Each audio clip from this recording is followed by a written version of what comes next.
What's up, everyone? All right, well, it's a red day recap. Second red day in a row. So, I'm sitting here down 35,000. I shut everything down. I'm not looking, I already did the recap, so this is the intro. Shut all my charts down. This is the head game of trading. This is where it gets really hard. I was red yesterday, 40, 50,000, whatever it was. I'm red again today, and in 2 days, I just gave back everything I made this month. I was up 100,000 on the month. Now I haven't imported my trades, but I'm gonna say I'm basically back to flat. I've given back 75, 80%, maybe 90% of what I've made this month. That's the glass half empty. Well, the glass half full, this is my green juice, is that break even is better than red. It's a choppy market. Sometimes it is just trying to keep your head above water. And don't count your profits before the end of the month. Yeah, I was feeling good up 100,000, heading towards maybe 200, but we were still in a choppy market. I got a little carried away, got a little ahead of myself, got a little too excited. We had one good day. I started stepping up with big size on Friday, and remember I was up 34,000 and finished up only 12, gave back 22 or whatever it was. Monday, down 45, 50,000. Tuesday, today, down 35,000. I'm stepping up with too much share size. That was my problem yesterday. I went way too deep in share size on the one that I lost on. Same thing today. So I've prepared an email to send to Lightspeed to restrict my share size. And I hate doing this because it feels like I'm shooting myself in the foot. It feels that way because if I say, hey, Rob, max share size of 10K shares or 10K shares, whatever. I'm not going to make back $75,000 or $80,000 that I've lost with 10,000 shares. It's going to take. I'm not going to make it back quickly. It's going to take me a couple weeks probably. Certainly, if I size down to as low as like 5,000 shares, it's going to take a while. And so that's the part of me that, why would I want to limit and cap my upside potential? What if we do have a stock, tomorrow that ends up going from 6 to 8 to 10 to 12, and then I'm, the guy sitting here capped at 10,000 shares. Why would I do that to myself? Capping my upside potential. Well, I'm doing that because I am proving over these last few days that I have been unable to cap my downside on my own. I'm taking much bigger share size than I should. I'm getting stubborn and averaging down, which is making big losses bigger because I start with 10,000 shares, then it drops, I add another 10,000, it drops more, now I'm in with 35,000 shares, it drops more and I lose 35 grand, $1 a share. That's not good trading. So I think that this is not uncommon for me, for sure, to come out of a period where the market's really hot and where you can kind of get away with averaging down because things dip and then they curl back up, and so you start to form some bad habits, but then the cold market is gonna force you to come back to good habits because the cold market's not gonna be forgiving. You average down, they just keep going lower and lower and lower. So capping my share size, the purpose of it, it's not to minimize my profit, it's to stop the bleeding. Right now, we've got a ship that's got a, huge hole in the side and water is just pouring in, these losses. So, every small win I make, a huge loss comes right after it. I have a small winner, then a huge loss because my risk is not managed. So the first thing I got to do is stop the losses, stop the bleeding, stop the water from coming in, whatever you want to call it.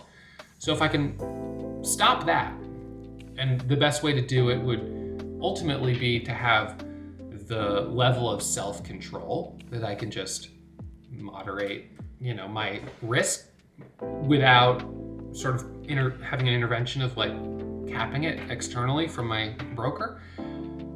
But trading is so much in the moment and becomes so intuitive that I'm still in the hot market intuition. It's very hard for me to slow that down. It's almost rewiring your brain to a cold market. It's very challenging.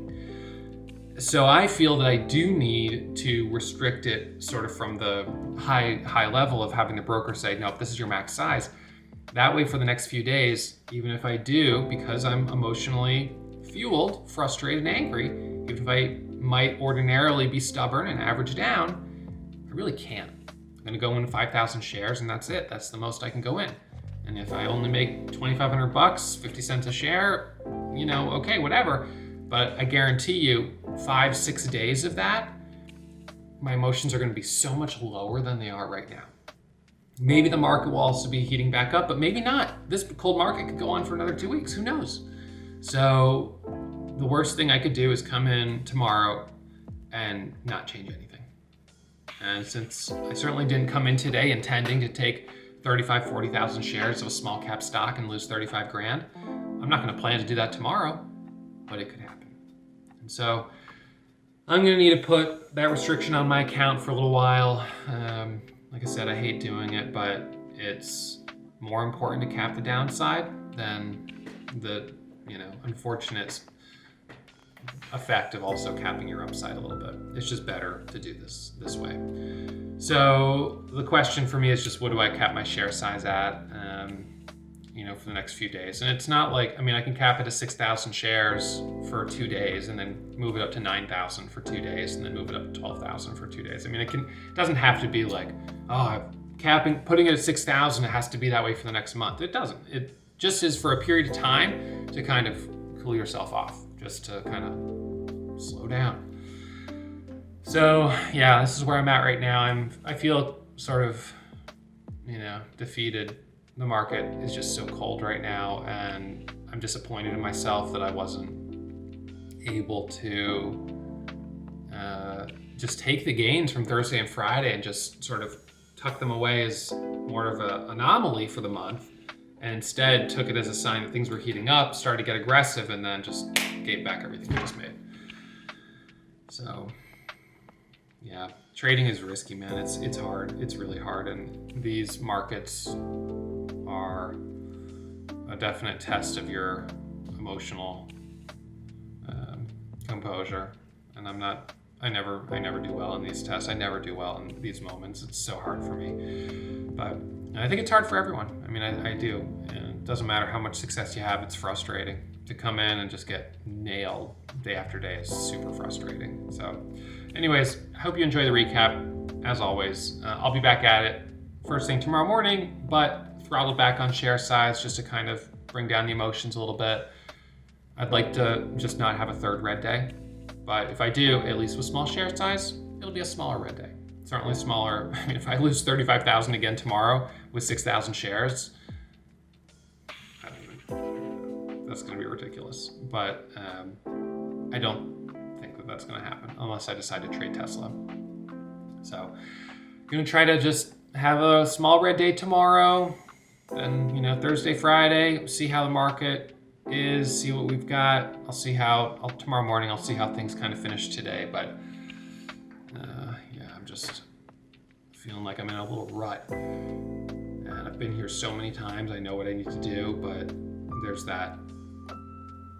It's the grief. It's grieving the loss. You grieve the loss, and then you're in denial about it. No, I can't believe this happened, and no, I'm not going to change anything. And then finally, it's like acceptance. Okay, I guess we're really in a cold market, so I just have to buckle down, and this is what it is. So that's it for me. I hope you guys enjoy the recap, and I'll see you first thing tomorrow morning.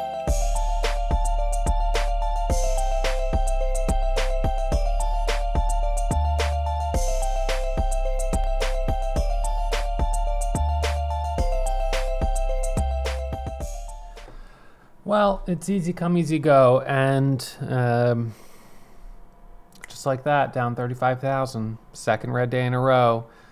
So that's, in 2 days, I've given back everything I've made in the month of April. I was up 100,000, and now I'm back to zero on the month. Mostly on 2 trades, a $35,000 loss right there on MYMD, and a $35,000 loss yesterday on eBet. So on this one, I hesitated on the entry at 650. I saw it there. I thought it looked like a good setup. I didn't take it. Squeezes into a halt at 7. I then bought this dip right here. It rips up to 89. It then drops down to 714. I added off the double bottom right here. Comes back up to 764, 765 right there. I didn't sell. I was looking for the first 1 minute candle to make a new high, break back through 8. Stopped out down here at 667. So 40,000 shares, lost almost $1 a share. It's amazing how fast you can lose 35, 40 grand in the market. It's amazing how fast. So, now this is halted going back down. And it's a broken chart. There's nothing else that looks good.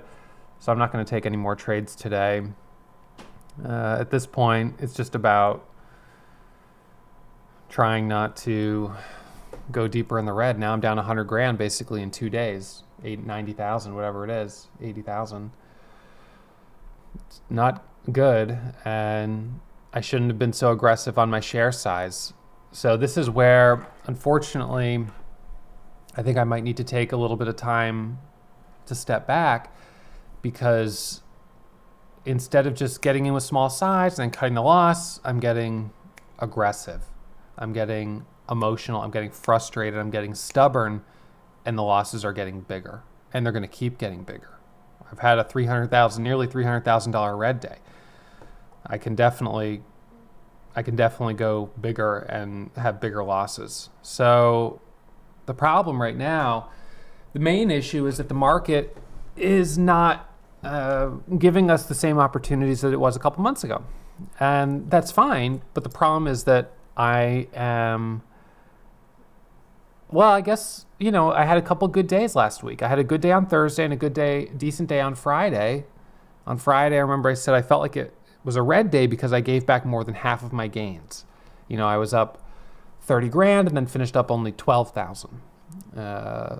Thursday, I was up about 60,000. So Thursday was a really good day, and I tried to kind of roll that into a good day on Friday. Didn't work. Tried to kind of come right back Monday. Got nailed, down 50,000. Tried to come back today, not trying to make back everything I lost, just trying to have a couple good trades. Boom, again, a huge loss. These are tough times. So, unfortunately now when the market heats up, my first $100,000 is just going to be digging myself out of the hole. It's just a constant battle. That's why trading is so hard. It's just a constant emotional battle. And we keep coming back every single day because it feels so good when you hit those big winners. And of course, when you hit those big winners and you have a great green day, you feel like you've really achieved something. You feel like, I'm really on top of it. And then days like today are just so devastating. You can say whatever you want about, well, what is he complaining about? He's up, how much am I up on the year? Before yesterday and today, before yesterday and today, I, in net profit, was up 1.59 million on the year. So I'll be up, 1.5 million on the year. I could stop trading right now for the rest of the year, and I will have made more than I made in every year of my career except for last year. Last year was the best year ever. But right here with 1.5 million, this will be the second best year if I stop right now. So the problem, of course, is that after having a really good year, there's a part of me that thinks, okay, maybe I can do that again. 2 $5 million years certainly sounds better than just one. And I was definitely on track for it. In the first quarter, making 1.5 million, that puts me on track for $6 million on the year. However, here in April, I've got nothing. I've got nothing to show for the whole month of April. So yeah, I had a couple good days, and then yesterday, which I haven't imported yet, and today. So now I'm down 100 grand or whatever. I'm rounding it up, but whatever. 80,000.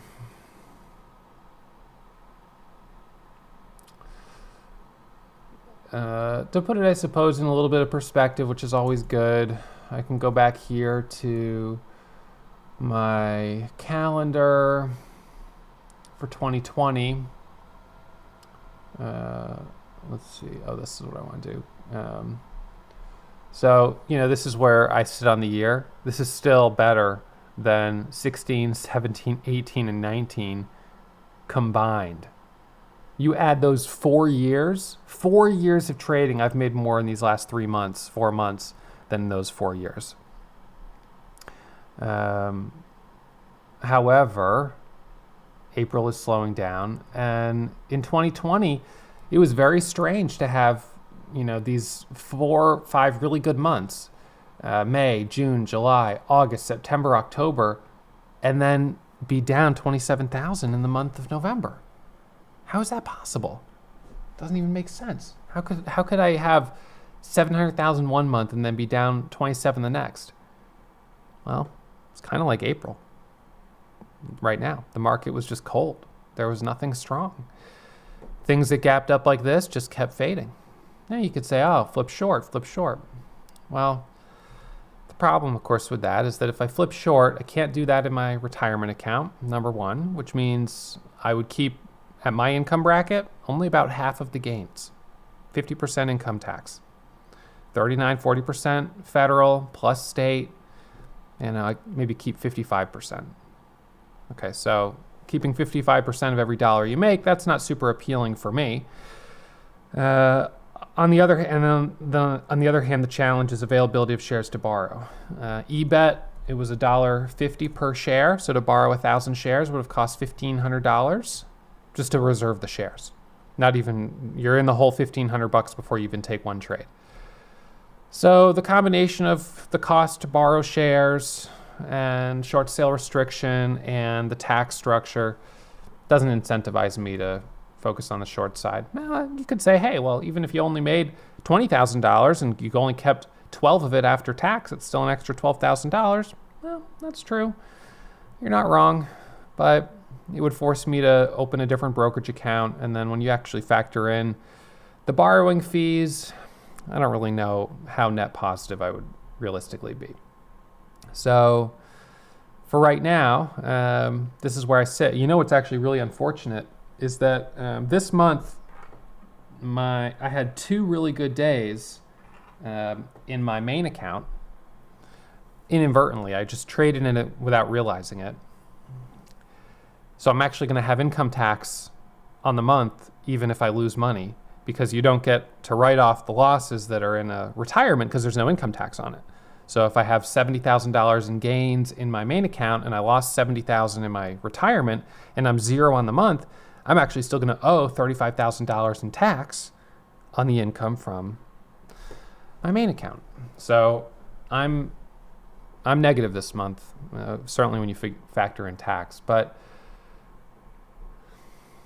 I don't know, it's hard for me to be kind of patient and just roll with the market being cold. I can't stand it. And that's leading me to trade kind of too aggressively. Today, nothing was good for gap and go. We haven't had a good gap and go trade in a while, so I don't know. Anyways, you can tell my mood. So I'm going to let you go. Tomorrow's a new day. In case you didn't know, trading is risky.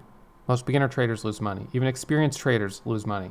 Here I am, like a professional, down $70,000, $80,000 in 2 days. So losing more than some people make in an entire year. But that's the one side of the coin. And the other side of the coin, there's a green day this year of $400,000, $500,000. So you got to take the winners and the losers. You can't just have one. Biggest green day, $470,000. That's more than some people make in 10 years of working. So glass can be half full if you want to look at it that way, or it can be half empty. It's your choice. I guess today I feel like it's half empty, but that's the equity curve there for the last 90 days. So I'm down 100 grand off of 2.2 million in 90 days. That's a 5% drawdown.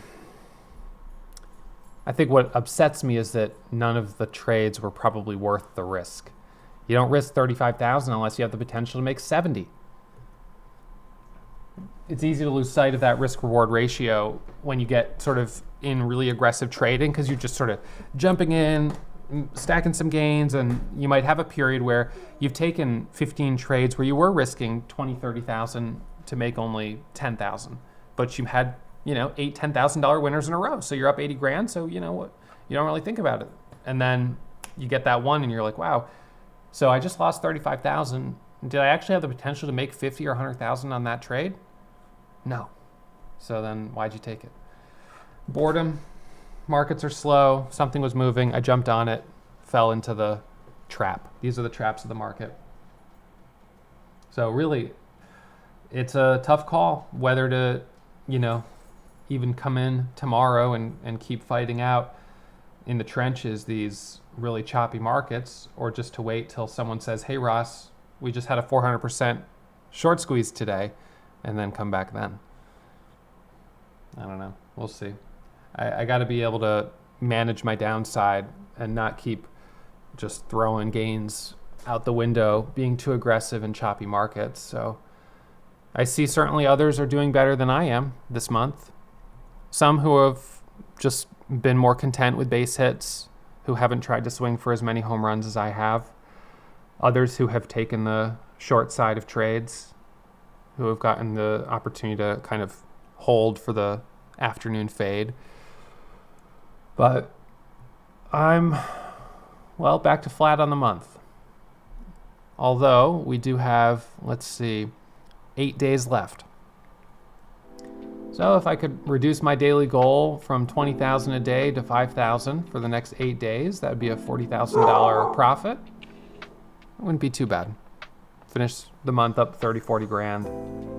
That would be perfectly respectable considering the choppiness. Just trying to keep your head above water. And, all things considered, I'm flat on the month right now, roughly. That's better than being down 200 grand like I was in February. So this is a drawdown off of my high of the month, but I haven't gone net negative on the month. So I guess we'll just see what the market wants to give us. I'll see you guys in the morning, hoping for better opportunities, better looking setups. Good luck if you keep trading. It looks choppy out there.